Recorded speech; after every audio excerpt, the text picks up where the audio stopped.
الف اللہ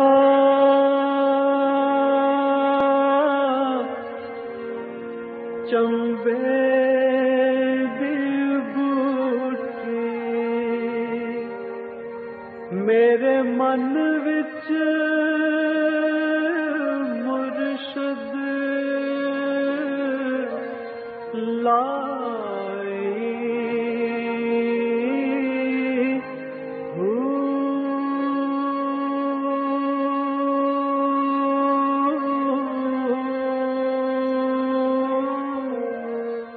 بسم اللہ الرحمن الرحیم۔ السلام علیکم۔ پروگرام المرشد اور میں ہوں منور عتیق۔ ناظرین محترم، جیسا کہ آپ جانتے ہیں کہ اس پروگرام میں ہم آپ کے سوالات سے عمل کرتے ہیں اور اس پر رہنمائی لیتے ہیں۔ رہنمائی کے لیے ہمارے ساتھ موجود ہوتے ہیں حضرت امیر محمد اکرم اوان صاحب، جو مترجم قرآن ہے، مفسر قرآن ہے، مفکر قرآن ہے اور سلسلہ اویسیہ نقشبندیہ اویسیہ کے شیخ ہیں۔ ہماری خوش قسمتی ہے کہ ہم اتنی بڑی شخصیت کے ساتھ یہ پروگرام آپ کی خدمت میں پیش کر رہے ہیں، اور اس میں جو آپ کے سوالات ہوتے ہیں وہ یقیناً ہمارے لیے اس میں اتنا کچھ ہوتا ہے کہ جس میں نہ صرف دوسرے ویورز کو اس سے اصلاح ملتی ہے بلکہ ہمارے اپنے لیے بھی، کیونکہ ہمارے جو ویورز ہیں وہ مجھے لگتا ہے کہ وہ خود بھی جیسا حضرت صاحب فرماتے ہیں کہ صوفی ہیں۔ اتنے خوبصورت سوالات آتے ہیں کہ اس میں مزہ آتا ہے۔ حضرت صاحب بہت شکریہ، آپ نے ہمیں وقت دیا۔ حضرت صاحب بے شمار ایس ایم ایس اور بے شمار ای میلز آتی ہیں، اور ان میں کچھ ایسے لوگ ہیں کہ جو دیوانہ وار آپ سے محبت کرتے ہیں۔ اب میں اتنی لمبی تفصیل ہے کہ وہ سب میں اگر جاؤں گا تو پھر وہ پروگرام کا وقت اپنے اختتام کو پہنچ جائے گا۔ کچھ نامعلوم افراد بھی ہمیں میسج کرتے ہیں، وہ پتہ نہیں اپنا نام لکھنا بھول جاتے ہیں۔ ناظرین نام ضرور لکھا کریں تاکہ آپ کا نام ہم شامل کر سکیں۔ حضرت صاحب آج کا جو پہلا سوال ہے یہ وحیدہ شاہ ہیں راول پنڈی سے۔ یہ لکھتی ہیں کیفیات قلبی اور ذکر و مراقبات کو آخرت کا سکہ کیوں کہا جاتا ہے؟ یہ دنیا جو ہے یہ ایک بازار ہے۔ ہمارے پاس عمر کی نقدی ہے۔ سبحان اللہ۔ ہم یہاں سے اپنے لیے چیزیں خرید رہے ہیں جن کے ساتھ ہمیں ہمیشہ رہنا ہے۔ اگر ذکر و اذکار اور توجہ اللہ اور دل روشن نصیب نہ ہو تو ہمیں جو چیزیں ہم خریدتے ہیں ان کی بھلائی برائی کا پتہ نہیں چلتا۔ صحیح۔ خوبصورت تو سانپ بھی ہوتا ہے، ہم خوبصورت سمجھ کر سانپ خرید لیں۔ اب اس کے لیے ہمیں ایک شعور چاہیے کہ یہ سانپ ہے، یہ ڈسے گا، یہ جاننا چاہیے۔ ہم ایک چیز خریدتے ہیں، بظاہر وہ ایک عام سا گولا لگتا ہے، جب آپ اسے ٹیسٹ کرتے ہیں تو بہت اچھی مٹھائی ہے، اور صحت کے لیے بھی ٹھیک ہے، بھوک بھی مٹاتی ہے، لذت بھی دیتی ہے۔ آپ ایک لباس خریدتے ہیں، وہ ایسا ہے کہ یہاں ہمارے یہاں ایک لڑکے نے ایک قمیض پہنی ہوئی تھی، اس نے سگریٹ سلگایا تو وہ ماچس گری اس کی قمیض پر، قمیض کو آگ لگ گئی، وہ خود بھی ساتھ جل گیا، پھر بڑا عرصہ اسپتال رہا۔ کپڑا اس قسم کا تھا کہ اسے یہ پتہ ہی نہیں تھا، وہ ذرا سی ماٹ ٹچ ہوئی تو ایک شعلہ بن گیا اس کے بدلے۔ اگر اسے یہ ادراک ہوتا کہ یہ قمیض مجھے جلا دے گی، وہ خریدتا؟ سوال ہی پیدا نہیں ہوتا۔ یہ تصوف یا ذکر قلبی یا یہ چیزیں یہ شعور دیتی ہیں کہ وہ قمیض، اگر وہ صوفی ہوتا تو وہ قمیض نہ خریدتا۔ سبحان اللہ، سبحان اللہ۔ تو اس سے جو چیزیں ہم خرید لیں ہیں ان چیزوں نے ہمیشہ ہمارے ساتھ رہنا ہے۔ صحیح۔ تو دنیا کا سکہ تو دنیا کی چیز خرید کے دیتا ہے جس کا لذت یا جس کی تکلیف وقتی اور لمحاتی ہوتی ہے، اس سے زیادہ سے زیادہ صحت خراب ہو گئی، معدہ خراب ہو گیا، 2 دن میں ٹھیک ہو گیا، یا پیسے خرچ ہو گئے، اللہ نے پھر دے دی، اگلے مہینے پھر آ گئے۔ جو چیزوں کا اثر آخرت پر ہے وہ تو نہیں نہ بدلتا۔ بے شک، بے شک۔ ایک شخص نے زہریلی شراب پی مر گیا، یہ سزا تو دنیا کی تھی۔ لیکن شراب پینے کی سزا تو موقوف نہیں، آخرت میں تو باز پرس ہو۔ تو یہ تصوف آخرت کا سکہ اس لیے ہے کہ یہ وہ شعور دے دیتا ہے کہ ہم زندگی میں اعمال اس طرح سے کریں جن کا فائدہ یہاں بھی ہو اور آخرت میں بھی ہو۔ اور اگر دل اس طرف نہ ہو تو پھر محض دنیا کی طرف ہوگا، تو محض دنیا کی لذتیں دیکھ کر چیزیں خریدے گا، اس لیے یہ آخرت کا سکہ۔ بے شک، اور یہ دنیا ایک بازار ہے اور ہم خریدار ہیں، عمر ہمارے پاس ہے، ہر عمر جو ہے خرچ ہو رہی ہے، یہ ہمارا سرمایہ ہے، یہ ہمارا سرمایہ ہے، یہ ہم خرچ کر رہے ہیں، اور چیزیں جو کردار ہے ہمارا وہ ہم بازار سے چیزیں خرید رہے ہیں، اور یہ خریداری ہماری آخرت کے لیے، آخرت کے لیے کہ وہاں پر یہ ہمیں کام آئے گی۔ اب دیکھیے نا، یہ اتنی چھوٹی چھوٹی سی باتیں ہیں کہ جس کا اثر بہت زیادہ ہوتا ہے الحمدللہ، اور یہ عام آدمی کو جاننا چاہیے، عام آدمی کو یہ جاننا چاہیے کہ ہمیں ایس ایم ایس آتے ہیں بہت سارے، جو آؤٹ پٹانگ ایس ایم ایس لوگ آج کل چلا دیتے ہیں، فارورڈ کر دیتے ہیں، ساری باتیں تصوف سے تعلق رکھتی ہیں۔ اور حضرت رحمۃ اللہ علیہ پر ایک سوال ہوا تھا کہ تصوف تو چھپانے کی چیز ہے، اور علماء کہتے ہیں اسے چھپایا جائے تو یہ لوگوں کو ظاہر کیوں کی جائے؟ تو انہوں نے فرمایا دیکھو، اگر یہ دین ہے تو دین کا اظہار واجب ہے، دین چھپانا نہیں چاہیے، اور اگر یہ دین نہیں ہے تو ہم اس کو چھوڑ کیوں نہ دیں، ہم یہ مصیبت گلے کیوں ڈالیں؟ اللہ اکبر، بے شک، جو چیز دین نہیں ہے اسے اختیار کیوں کیا جائے، اور جو دین ہے وہ صرف آپ کے لیے نہیں، ساری امت کے لیے، اس کو چھپانا۔ اچھا، یہ بھی دیکھیے کتنی عجیب سی بات ہے کہ عام فہم میں یہ کہا جاتا ہے کہ نہیں، یہ واقعی چھپانے کی چیز ہے اور اس کو عام لوگوں کے اوپر آشکار کرنا مناسب نہیں ہے۔ چھپانے کی چیز کیفیات ہوتی ہیں، وہ آپ کا اور اللہ کا معاملہ ہے۔ صحیح، آپ کو کچھ سمجھ آتی ہے، نظر آتی ہے، آپ آخرت کو کس نظر، ایسے بندے بھی اللہ کے ہیں، جس طرح ہمیں دنیا نظر آتی ہے انہیں دنیا کے ساتھ ساتھ آخرت بھی نظر آتی ہے۔ اچھا، یعنی وہ کام جب کر رہے ہوتے ہیں تو یہ سمجھ رہے ہوتے ہیں کہ اس کا اثر دنیا میں یہ ہوگا، آخرت میں یہ ہوگا، ان کے سامنے دنیا و آخرت اکٹھی چلتی ہے۔ اور یہ شاید یہی وہ کیفیات قلبی اور ذکر و مراقبات ہیں، لیکن ان کیفیات کا ہر بندے کو بتانا ضروری نہیں ہے، صحیح، ان کا چھپانا چاہیے۔ صوفی کا اور اس کے رب کا معاملہ ہے۔ نفس تصوف اصلاح کے لیے ضروری ہے، ہر بندے کے لیے اس کی ضرورت ہے، اس کو چھپانا کیوں؟ اور اس کو اگر یہ جو مشاہدات ہیں یا جو چیزیں نظر آتی ہیں، اس کو بتانے سے یہ بھی شاید شائبہ گزرتا ہوگی، اگر اس کو بتا دیا جائے تو پھر ایسا نہ ہو کہ لوگ جو ہیں وہ دوسری طرف چل رہے ہیں، اپنے میں بھی تکبر پیدا ہونا شروع ہو جائے، خطرہ ہوتا ہے کہ اپنے میں بھی تکبر پیدا ہو جائے۔ اچھا، جس نے دیکھ لیا سب اپنی آنکھوں سے وہ بھی متکبر ہو انسان تا دم آخر امتحان میں ہے، دنیا اس کے دل و دماغ پہ چھئی ہوتی ہے، آخرت کا سارا مدار اس کے اس یقین پر ہے کہ اللہ کے نبی پر اور اللہ کی کتاب پر اسے کتنا یقین ہے۔ ایک بات آپ دوسرے پر یقین کر کے سمجھتے ہیں، ایک خود دیکھ رہے ہیں، جو خود دیکھ رہے ہیں وہ مضبوط ہوتی ہے۔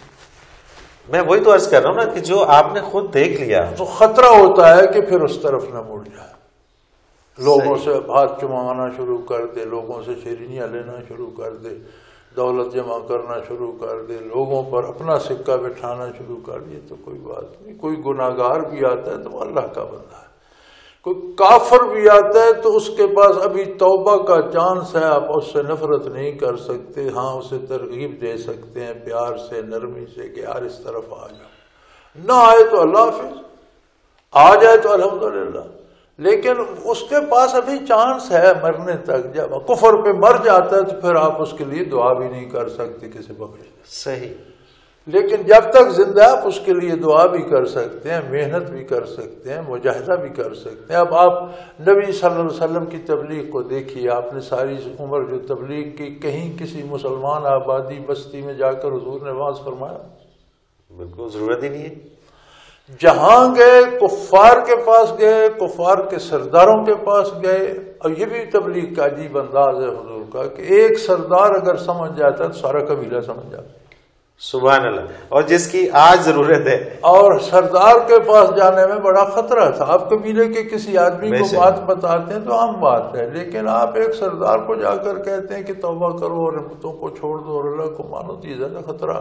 اور اس میں حضور کو تکلیفیں ہوئیں، ایذائیں ہوئیں، لیکن آپ صلی اللہ علیہ وسلم نے مسلسل یہ مجاہدہ 13 سال مکی زندگی میں تو صرف یہی کام جاری رکھا.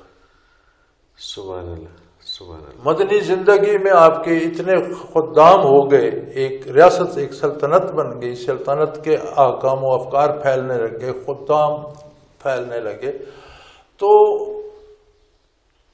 یہ انداز ہے کہ اللہ کی ساری مخلوق کے پاس جس طرح توبہ کا چانس ہے، اسی طرح جو توبہ کر چکے ان کے بھٹکنے کا چانس بھی موجود ہے. بھٹکنے کا چانس بھی موجود ہے، اتنا ہی موجود ہے دم آخر تک. اور دم آخرت تک یہ فیصلہ نہیں کیا جا سکتا کہ زندگی کے سانسیں ختم ہو گئی اور کوئی جو اپنا ساتھ لے وہ کامیاب ہو گیا. صحیح. اچھا، یہ جو اولیاء اللہ کو بعد میں اس انداز سے دیکھا جاتا ہے کہ یار یہ واقعی اللہ کا ولی تھا، وہ بعد کی شرط صرف یہی ہے کہ وہ تا دم مرگ یہ دیکھا جائے کہ وہ اس وقت تک قائم رہتا ہے یا نہیں رہتا. اگر اس سے پہلے اس کے اوپر باقی یہ جو چیزیں ہیں نا کہ ہم نے قبروں سے اور اہل اللہ کے مزارات سے وابستہ کر لی ہیں، وہ میرا یہ کام کرے گا، وہ کام بھائی وہ خود دنیا کے کاموں سے جان چھڑا کے چلا گیا، تمہارے کرنے کے لیے کہاں آئے گا؟ تمہارے کرنے کے اس سے کیا ضرورت ہے؟ اللہ اکبر. آپ یہاں سے امریکہ چلے جاتے ہیں تو یہاں والا کوئی فون کرے گا کہ میرا یہ کام ہے، تو آپ کہیں یار میں یہاں بیٹھا ہوں، میں تمہارا کیا کروں. صحیح، بالکل صحیح. ایک ہستی اس دنیا سے تشریف لے جاتی ہے تو آپ کے لیے رہنمائی چھوڑ جاتی ہے. آپ نیک سمجھتے ہیں تو اللہ سے دعا کریں کہ یا اللہ تیرے نیک بندے کا ارادت مند ہوں، اس کی نیکی کے طفیل میری مصیبت بھی ٹال دے. درست ہے، کوئی حرج نہیں، اس میں حرج نہیں. آپ دیکھیں، آپ یہاں دعا کرتے ہیں سڑک پر تو اللہ تو یہاں بھی سن رہا ہے. آپ اندر چلے جاتے ہیں مسجد میں دعا کرتے ہیں تو مقام سے فرق تو پڑے گا. بے شک. ٹکڑے زمین ہے، 10-50 گز کا فاصلہ ہے، تو یہاں دعا کرتے ہیں تو اور حال ہے، مسجد میں کرتے ہیں تو اور ہے. اسی طرح آپ خود کرتے ہیں اور کسی نیک کی مجلس میں بیٹھ کے کرتے ہیں اور بات ہے، کسی نیک پہ مزار پہ بیٹھ کے کرتے ہیں تو زیادہ اچھی بات ہے. لیکن پکارے اللہ کو ہی اور ان کا فائدہ حاصل کریں ان کے لیے. اچھا حضرت صاحب، یہاں پر بھی ایک بڑی چھوٹی سی وہی پردہ ہے چھوٹا سا. لوگ پکارتے تو اللہ کو ہی ہیں، لیکن میں نے آج تک نہیں دیکھا کسی نے کسی اس صاحب مزار کو پکارا ہو. لیکن لوگ کہتے ہیں کہ وہ پکارتے ہیں صاحب مزار. پکارتے نہیں، مزاروں پہ سجدے بھی کرتے ہیں. اچھا، ایسا ہوتا ہے. لیکن وہ جو اولیاء اکرام ہیں ان کی شان تو اپنی جگہ موجود ہے نا. انہوں نے تو اس کا نہیں کہا نا. اب عیسیٰ علیہ السلام کو لوگ اللہ کا بیٹا کہتے ہیں، انہوں نے تو نہیں کہا تھا میں اللہ کا بیٹا ہوں. بالکل صحیح، بالکل صحیح. اور یہ قرآن میں بھی ہے کہ قیامت کو سوال ہوگا کہ کیا آپ نے کہا تھا کہ میری اور میری ماں کو پوجو؟ تو فرمائیں گے یا اللہ میں جتنا دنیا میں رہا تو میرے ساتھ تھا، تو جانتا ہے جو میں نے کہا. جب میں چلا آیا تو انہوں نے جو کیا اس کو تو جانتا ہے، میں تو جانتا بھی نہیں یہ کیا کرتے رہے. بے شک. جو وہ ہمارے لیے رہنمائی چھوڑ کے گئے ہیں، جو وہ کام کر کے گئے ہیں، جو ہمیں تلقین کر کے گئے ہیں، اس میں عمل کرنا چاہیے. اور یہ بھی درست ہے، میری رائے میں یہ بھی درست ہے کہ آپ کسی نیک جگہ پہ بیٹھ کر، کسی بزرگ کے مزار کے پاس بیٹھ کر دعا اللہ ہی سے کرتے ہیں تو ممکن ہے اس کی برکات بھی شامل ہو جائے اس کی برکات. لیکن آپ یہ سمجھیں کہ یہ بزرگ اب اپنا برزخ چھوڑ کر میرے کام آ کر کرے گا تو یہ درست نہیں ہے. یہ درست نہیں ہے. یہاں پر تھوڑا سا اپنے آپ کو سیدھا کرنے. اصل بات یہ ہے کہ جو لوگ منع کرتے ہیں وہ سرے سے اتنے سخت ہو جاتے ہیں، کہتے ہیں اللہ کی قبریں یوں کھیڑ دو. اور جو نہیں کرتے وہ کہتے ہیں سارے مشکل کشا یہی ہے. افراد و تفریط میں صحیح بات بین ہے. اور سب جگہ پر یہی روزی روٹی کا چکر ہے. آپ دیکھ لیں، ہم مسجد میں دعا کرتے ہیں کتنا درجہ ہے. یہی دعا جب ہم بیت اللہ میں کرتے ہیں، سبحان اللہ، سبحان اللہ. یہی دعا جب مسجد نبوی میں کرتے ہیں، اگر یہی دعا ہم روزہ اطہر کے سائے میں بیٹھ کر کریں، کیا بات. ظاہر ہے جی درجات تو پھر ہیں. دعا تو اللہ ہی سے کی جائے گی، پکارا اللہ ہی کو جائے گا. نظریہ یہ ہوگا کہ یہ جگہ مبارک ہے، میری دعا میں برکت ہو. سبحان اللہ. ناظرین محترم، سوالات کا سلسلہ جاری ہے. ایک مختصر سا کمرشل بریک، اس کے بعد حاضر ہوتے ہیں. ہمارے ساتھ رہیے.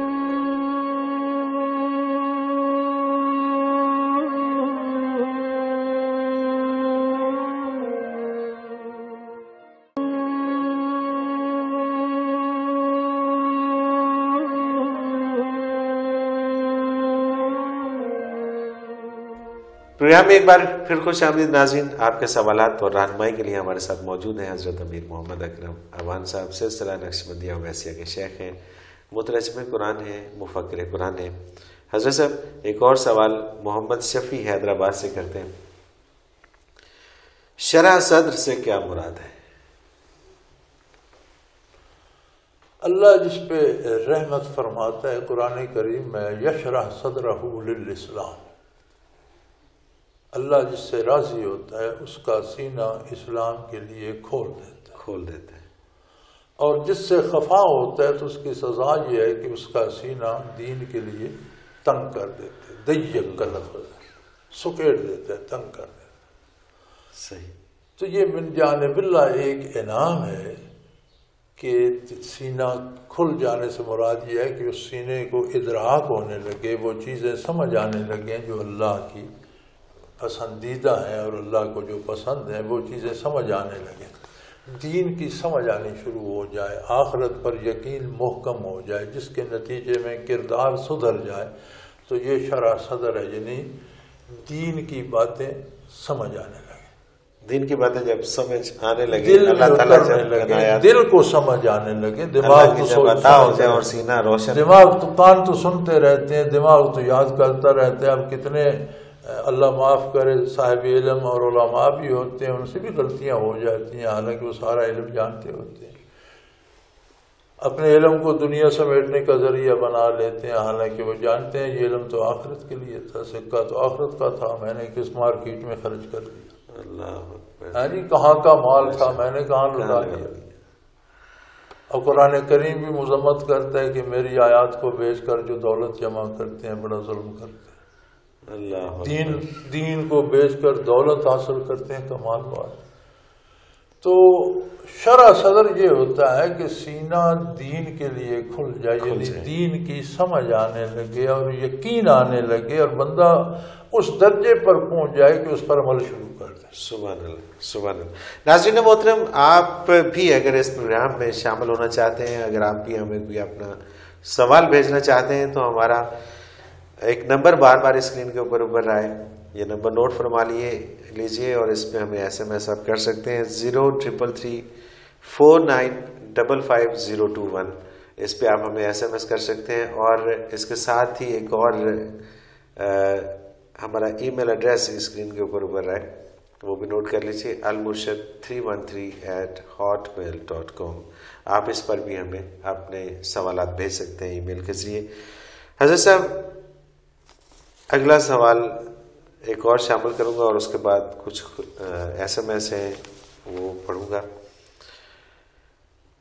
قرآن کریم کا تصور حیات کیا ہے؟ محمد شفیع حیدرآباد سے پوچھ رہے ہیں.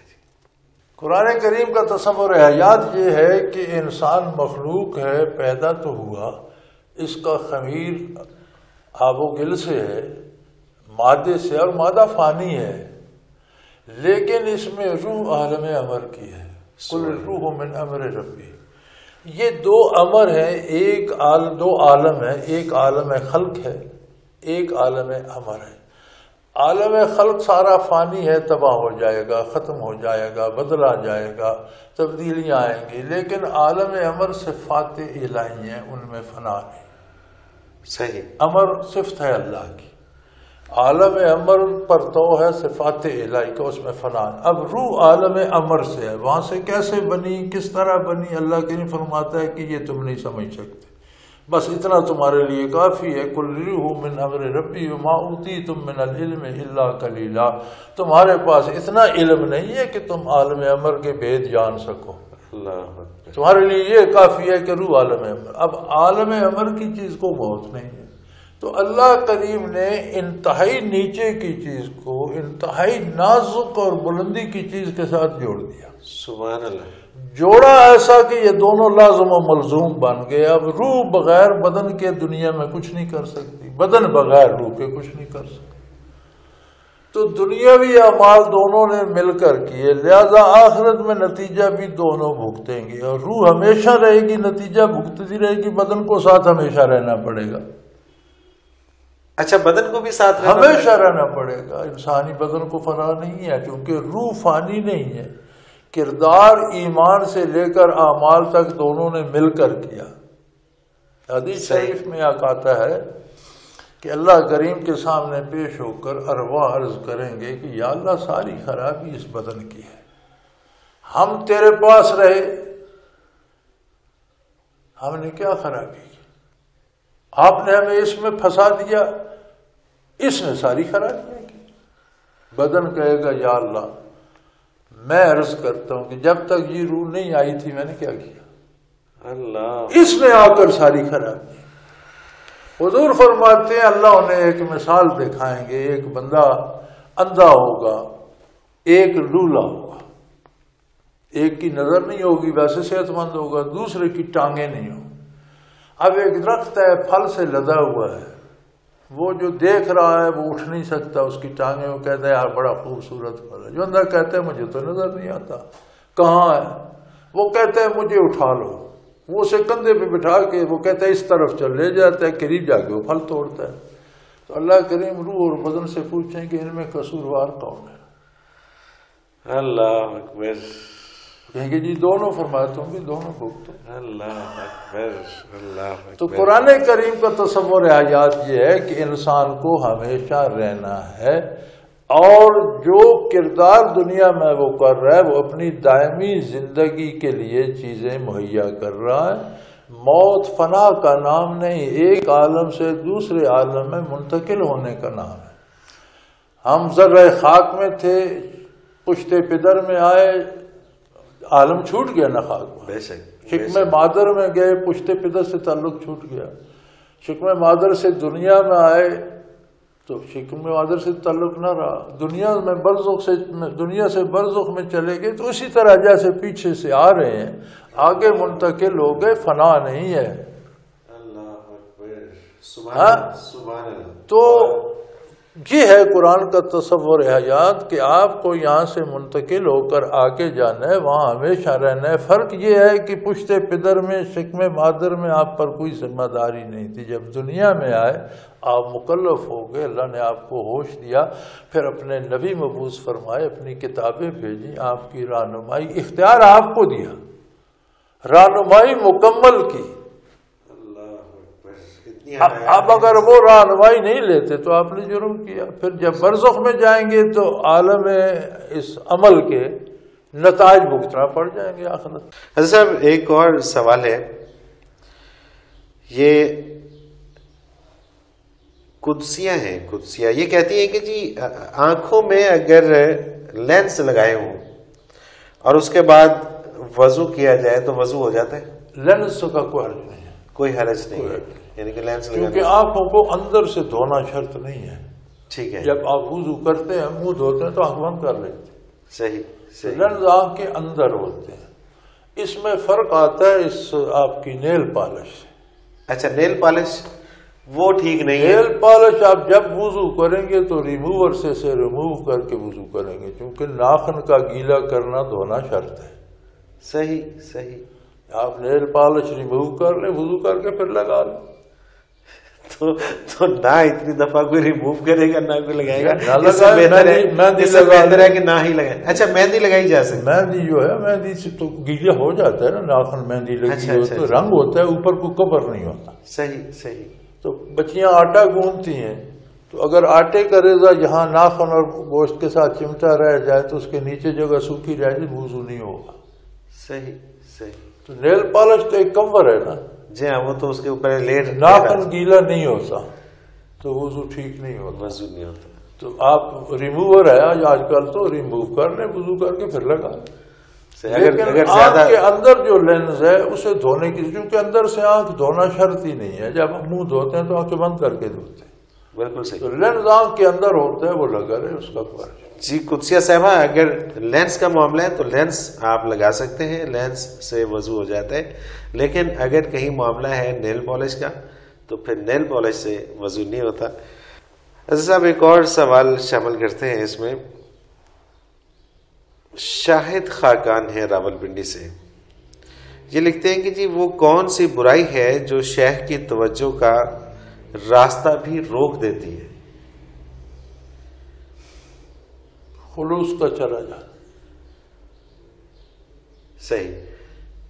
یعنی کہ اگر انسان کے اندر خلوص باقی نہ رہے تو توجہ پھر اسے منقطع ہو جائے. کچھ نہیں ملتا. پھر اسے گناہ جو ہے اس کی توبہ ہے. صحیح. غلطی ہو جائے اس کی توبہ ہے، رجوع ہے. خلوص چلا جائے تو فیض منقطع ہو جائے.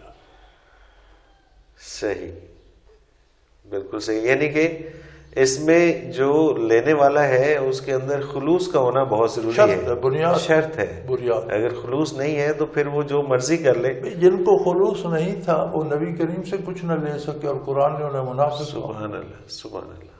دیکھو کلمہ بھی پڑھتے تھے، نمازیں حضور کے ساتھ پڑھتے تھے، مدینہ منورہ میں رہتے تھے، خلوص نہیں تھا. قرآن نے کہا یہ منافق ہے، کچھ نہ لے سکے، بے شک جہنم کا ایندھن بن گئے.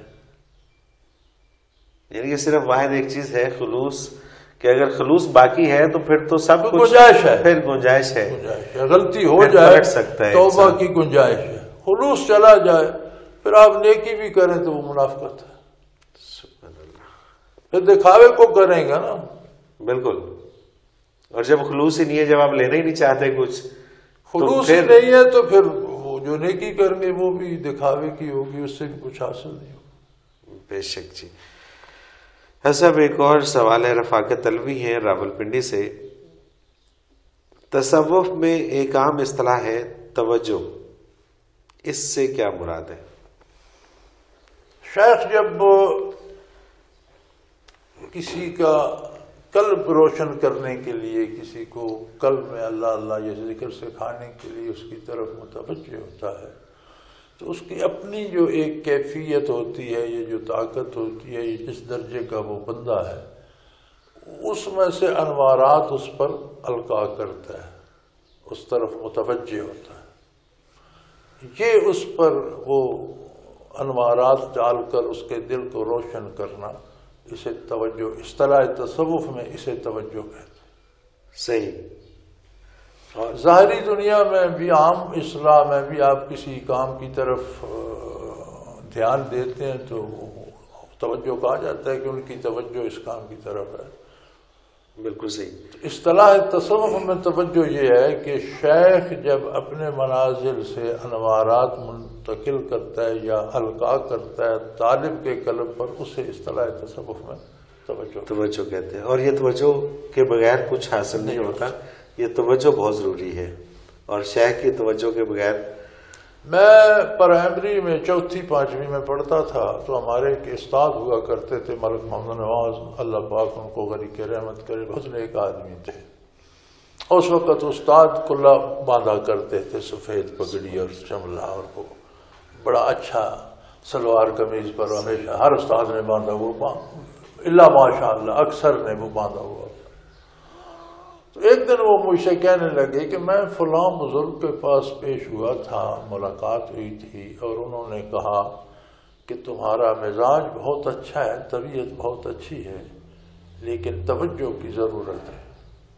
اب اس بات کو برسوں گزر چکے تھے، تو میں اگرچہ ان کا شاگرد تھا لیکن مجھ سے ان کی بات رہتی تھی. تو تفریح کا ٹائم تھا، شاید ریسس کا، تو اکیلے بیٹھے تھے، تو میں پاس چلا گیا. تو کہنے لگے مجھے یہ سمجھ نہیں آئی وہ توجہ کیا ہے، میں کہاں سے لوں. کیا بات. تو ظاہر ہے میں خود پرائمری میں پڑھتا تھا، مجھے کیا پتا تھا. تو ان کا ارشاد صحیح تھا کہ کچھ دن میرے ساتھ رہو، یہ حاصل کرو تو جب توجہ ملے تو تمہارا مزاج بہت اچھا ہے، تم جلدی حاصل کر لو. سبحان اللہ. لیکن وہ اس میں پریشان تھے کہ وہ اب توجہ کیا ہوتی ہے، میں کہاں سے لوں. کیا بات، کیا بات، کیا بات. حضرت صاحب پروگرام اپنے اختتام کو پہنچ رہے ہیں. میں چاہوں گا کہ 2-3 لوگوں کے جو میسج آئے ہیں اس حوالے سے وہ پڑھ دوں. زریاب ریاض ہیں اوکاڑا سے، یہ لکھتے ہیں کہ آپ نے جمعے کو جو مولانا، یہ چینل 5 کے لیے آئے ہیں جی، کہ آپ نے جمعے کو جو مولانا محمد اکرم عوان صاحب کا پروگرام شروع کیا ہے وہ ہمیں بہت پسند ہے. چینل 5 کی بہت اچھی کوشش ہے، اس طرح بہت لوگوں کی اصلاح ہوتی ہے. بہت شکریہ جی زریاب ریاض صاحب، اور ہماری کوشش ہے کہ ہم اس پروگرام کو جاری رکھیں، اور اس میں کوئی شک نہیں ہے کہ اس میں بہت سارے لوگوں کی اصلاح ہوتی ہے. کچھ نامعلوم لوگوں نے اپنا نام نہیں لکھا جی انہوں نے، اور پتہ نہیں کہاں سے انہوں نے لکھا، لیکن وہ SMS ہمارے ساتھ ہمیں موصول ہے. ہم چینل 5 کے بہت مشکور ہیں. مولانا اکرم عوان صاحب کا آج کا پروگرام دیکھ کر ایمان تازہ ہو گیا. ایک اور صاحب ہیں وہ لکھتے ہیں کہ جی میں آپ کا پروگرام بہت شوق سے دیکھتا ہوں، اور آپ سے درخواست ہے کہ اس پروگرام کو جاری رکھیں. انشاءاللہ جی پوری کوشش کریں گے جاری رکھیں. آپ کا پروگرام المرشد بہت اچھا ہے. حضرت امیر محمد اکرم عوان صاحب کی گفتگو سن کر دل کو سکون ملتا ہے، اس میں کوئی شک نہیں ہے، اور یہ ہماری خوش قسمتی ہے کہ حضرت صاحب ہمارے ساتھ موجود ہوتے ہیں. حضرت صاحب ایک آخری سوال محمد سعید ہیں ٹوبا ٹیک سنگھ سے، یہ پروگرام کی تعریف یہ بھی کرتے ہیں، اور یہ لکھتے ہیں کہ جی نماز بھی پڑھتا ہوں اور ذکر بھی کرتا ہوں مگر دل بے چین رہتا ہے. اچھی بات ہے، الحمدللہ. اللہ کریم آپ کی نماز قبول فرمائے، اللہ آپ کا ذکر بھی قبول فرمائے. لیکن کبھی خود غور فرمائیے کہ جب ذکر کرتے ہیں تو کیا توجہ ذکر کی طرف ہوتی ہے یا افکار دنیا میں ہوتے ہیں؟ صحیح. اگر توجہ دنیاوی امور کی طرف ہوگی تو ذکر تو نہ ہوگا، وہ تو ایک پریکٹس ہوگی، ورزش ایکسرسائز ہوگی. آپ کے پھیپھڑوں کو صحت ملے گی، آپ کے وجود میں توانائی آئے گی، پٹھے مضبوط ہوں گے. دل تو تب سکون پکڑے گا جب پوری توجہ ذکر میں ہو. ذکر میں توجہ ہوگی تو پھر دل سکون پکڑے یہ گا. تجزیہ آپ خود کر لیجیے، آپ خود یہ تجزیہ کہ آپ ذکر کہاں کر رہے ہوتے ہیں، توجہ کہ کہاں. اور جیسا کہ حضرت صاحب نے فرمایا ہے کہ توجہ بہت ضروری ہوتی ہے. اگر آپ کسی شیخ کے پاس یا کسی ایسے شخص کے پاس جائیں کہ جو توجہ کرے تو پھر یہ سکون بھی حاصل ہو سکتا ہے. ناظرین محترم، اس کے ساتھ ہی آج کا پروگرام اپنے اختتام کو پہنچا. حضرت صاحب آپ کا بہت شکریہ، آپ نے ہمیں وقت دیا. انشاءاللہ تعالی اگلے پروگرام میں پھر حاضر ہوں گے آپ کے سوالات کے ساتھ. تب تک کے لیے منور عتیق کو اجازت دیجیے. اللہ حافظ.